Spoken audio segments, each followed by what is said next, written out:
Hey fish people, welcome back to the channel. We're gonna do another Facebook question and answer video since you guys have been liking them so much. But before we get too far in, remember to please subscribe. And thank you again for all the support on all the videos lately. So let's get into these questions, and hopefully you might have some of these too and I'm helping you out.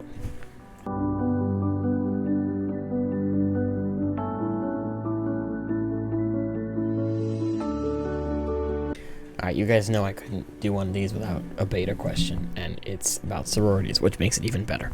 So this question says, question, I'm thinking about starting a sorority tank. Another ... I see they are best in groups of 4 to 6. My question is, do I need to get them all at the same time? Say the store has 2 or 3 that I like, can I go ahead and get those and add the rest at a later time? Or does it become unsafe when there are only 2 or 3 in a tank? So first of all, beta sorority, I have a whole video on it. I'll link a card. 4 to 6 is not a bad range. I'm going to say go right in the middle. Go with 5 girls, 20-gallon tank. You'll be golden. Lots of plants. So the first part of this question says, do I need to get them all at the same time? Yes and no. So if you're going to get them all at different times, you're going to need to put them in separate tanks. The problem with beta females and putting them in a sorority is if you don't add all the girls within like a minute of each other, they're going to get territorial. And then when you go to add your other 2 or 3, there's going to be such a hierarchy already, and they're going to fight over territory, and it's just not going to be a good combo. So if you really need more than 2 or 3, those are too low of a number to get that hierarchy. So there's going to be one alpha girl in the pack. That's just how it is. 5 gives a nice pecking order in the tank, especially in a smaller tank. So get those 5 girls. If you want to get them all at different times, just put them in separate tanks like you normally would. If you have like 5 tanks, put a girl in each tank until you have all 5. So if you want to get 2 at one time, put them in separate tanks. Get another 2, put them in separate tanks. Find the last one you want, then you can pull the girls you have and add them to your main sorority tank. Hope that answers your question. It wasn't too long-winded. This is another good question. So this person said, probably a stupid question, but do you still have to use a gravel vac if you have a planted tank and something that eats off the gravel, i.e. snails, shrimp, etc.? So the short answer is no and yes. So I personally don't gravel vac anything anymore. I just use it as a siphon hose to get the tanks drained faster. But yes, you can still use a gravel vac if you have a bunch of mulm and you don't like mulm. For people that don't know, mulm is the stuff that builds up. It looks kind of like dirt. Your fish will kick it up. If you don't like the look of that, 100% stick your gravel vac in there, gravel vac it up. Yes, you can get in there and do like a monthly gravel vac where you still stick that thing right down there in the substrate and soak up all that stuff. Personally, I don't do it just because I want all that stuff in there so that my root feeding plants can soak up all the nutrients of the decaying fish food and fish waste and stuff that's in there. But if you have a gravel vac and you want a gravel vac and keep going at it to make yourself sure your tank is clean and make yourself feel better, go right ahead. There's really no downside other than if you have shrimp or something, you're gonna disrupt all that nasty stuff and it could stress them. But if you want a gravel vac when you have plants, go ahead. Try and stay away from your rooted plants so you don't suck them up. But yeah, you can 100% still gravel vac if you have plants. You don't have to though. It's up to you. This question says, is over-filtering a bad thing? I have most of my tanks over-filtered, I believe, except for one. Now, this one's a little head-scratchy because there's really no such thing as over-filtered. I mean, there is and isn't. So all of my tanks, I have hang on the backs and sponge filters in the majority of my tanks.